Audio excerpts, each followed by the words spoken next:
Bonjour, ceci est la quatrième vidéo d'une série de vidéos sur le concept de démocratie. Alors dans la première vidéo, j'ai expliqué pourquoi il y avait une confusion sur ce qu'est la démocratie et indiqué que la démocratie c'est le système où le peuple, démos, a le pouvoir, kratos. Dans la seconde vidéo, j'ai précisé que dans un État moderne, le peuple n'a matériellement pas le temps de prendre lui-même toutes les décisions et que par conséquent, il doit déléguer certaines de ses compétences et que la démocratie, dans ce contexte, c'est un système dans lequel le peuple dispose du pouvoir ultime qui consiste à décider ce sur quoi il décide, quels sont les sujets sur lesquels il décide lui-même et sur lesquels il confie la compétence à des représentants. Et puis dans la troisième vidéo, j'ai souligné que la démocratie, c'est bien euh, défini d'après une question sur qui décide, donc c'est le peuple qui a le pouvoir, et pas sur quoi décider sur des sujets spécifiques. C'est une question sur le qui et non pas sur le quoi. Il y a une petite exception, mais très petite, de sujets qui sont très proches de qui décide et qui, par exemple, comme la liberté d'expression, où c'est nécessaire d'avoir une liberté d'expression pour que une décision puisse émaner du peuple, il faut qu'il y ait des débats, etc., pour que le peuple puisse décider quelque chose. Voilà, c'était donc les trois premières vidéos. Et dans cette vidéo aussi, je vais parler du peuple, puisque, puisque la démocratie, c'est le pouvoir au peuple, c'est important de savoir ce qu'est le peuple. Et là, j'ai trois points que je vais aborder. Le premier, c'est de montrer que la notion de peuple n'est pas si simple que ça. Ce sera mon premier point. Le deuxième point, c'est de savoir qui c'est qui décide, qui appartient au peuple. Et là, je vais montrer que cette question de qui fait partie du peuple est dans une démocratie une question tout à fait particulière. Elle est différente de toutes les autres questions qui peuvent se poser en démocratie et elle est beaucoup plus problématique que toutes les autres questions qui peuvent se poser en démocratie. Et puis le troisième point, ce sera de voir est-ce que ces problèmes-là, est-ce qu'ils sont de nature à conclure qu'un autre système est meilleur que la démocratie. Alors, je commence par le premier point. Donc le peuple, ce qu'il faut voir, c'est que c'est pas un individu, mais c'est une multitude de citoyennes et de citoyens qui ont des avis divergents, etc. Donc c'est une multitude et c'est pas non plus tout le monde. C'est-à-dire dans une population, l'enfant qui vient de naître, il va pas avoir le droit de vote, il va pas pouvoir en tout cas voter lui-même. Euh, il est simplement pas apte à sa naissance, le jour de sa naissance, à aller voter lui-même. Euh, Ce qui fait qu'il va y avoir des jeunes. Alors, on peut débattre jusqu'à quel âge, ou on peut débattre sur le processus de transition pour devenir citoyen, mais il y a toute une partie de la population, donc ceux qui sont trop jeunes, qui ne sont pas encore citoyens. Euh, Donc tout le monde ne fait pas partie du peuple qui élit ou qui vote sur des sujets, du peuple qui décide dans la démocratie. Quand on dit la démocratie, c'est le pouvoir au peuple, euh, toute la population ne fait pas partie de ce peuple-là. Par nécessité déjà à cause de ce que je viens de dire. Et puis il y a un autre front, c'est par exemple les étrangers. Donc là aussi, il y a toutes les opinions. Certains pensent que dès qu'un étranger vient habiter dans le pays, il devrait avoir le droit de vote. Finalement, il paye des impôts, etc.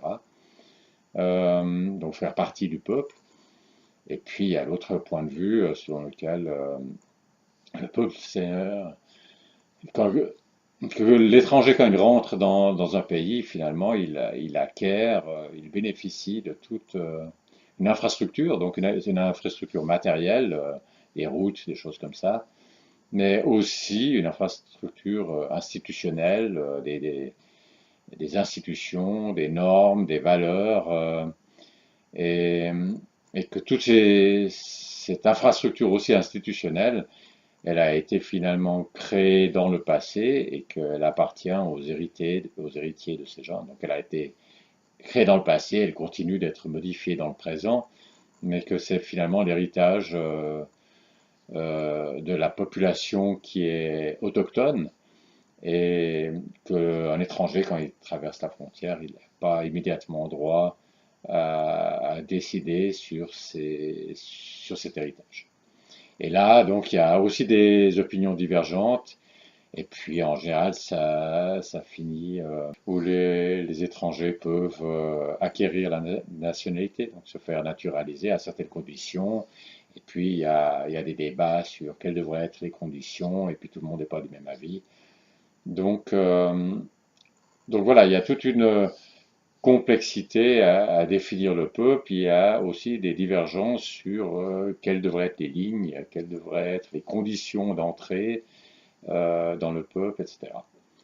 Euh, et ça, c'est un peu comme, au fond, c'est un peu comme toutes les questions en démocratie, il y a des divergences sur toutes les questions, il y a des divergences sur la réponse à apporter.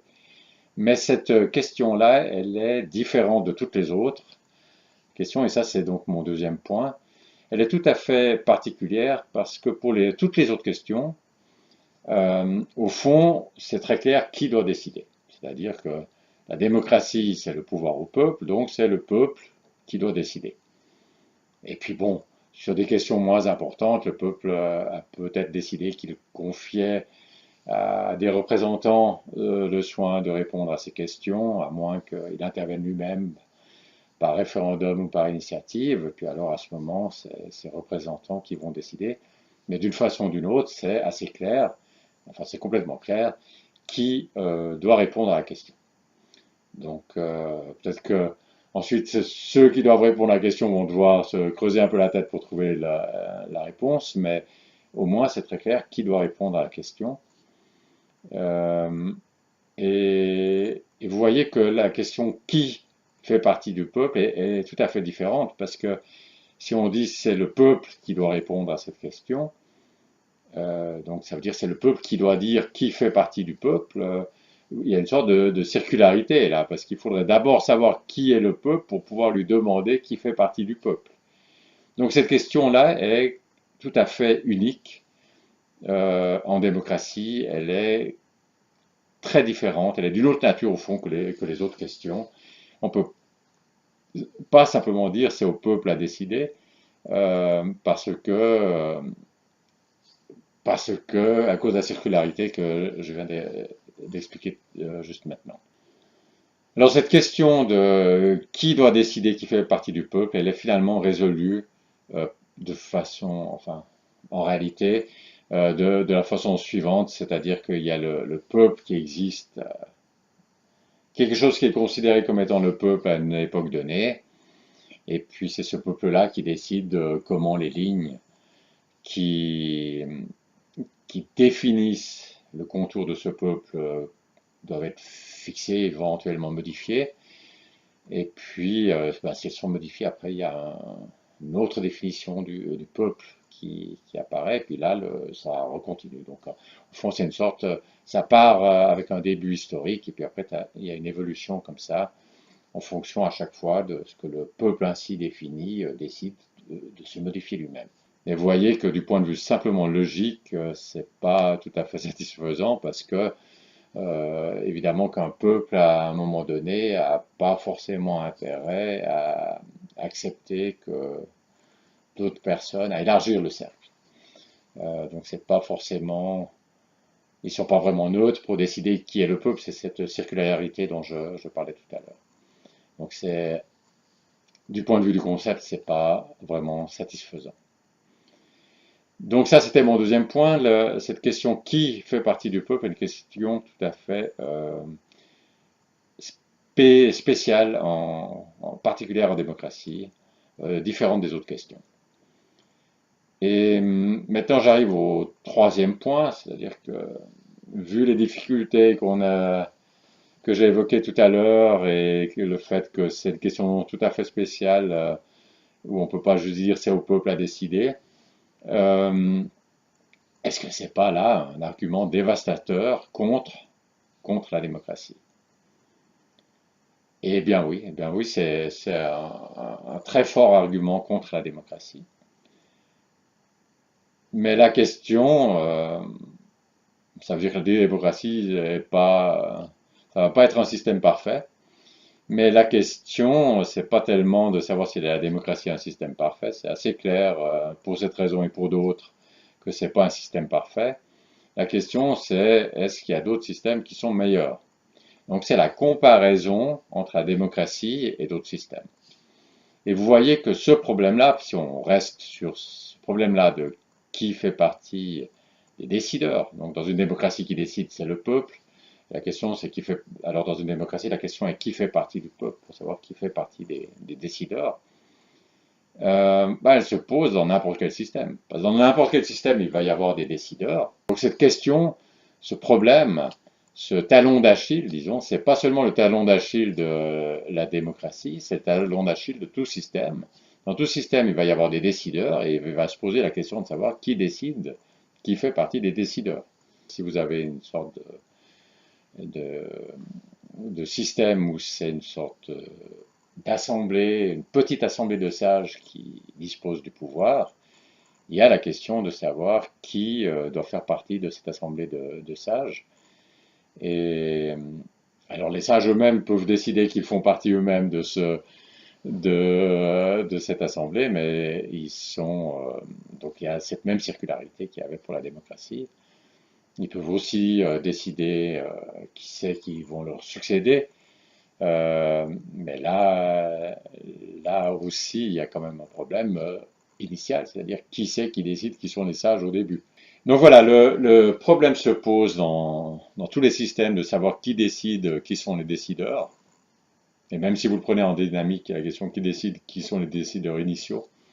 Je rajouterai juste un point, la concentration de pouvoir attire les assoiffés de pouvoir. La prochaine vidéo sera consacrée à la question de savoir est-ce que la démocratie est une bonne chose ou une mauvaise chose. Je vous remercie d'avoir suivi cette vidéo et à bientôt.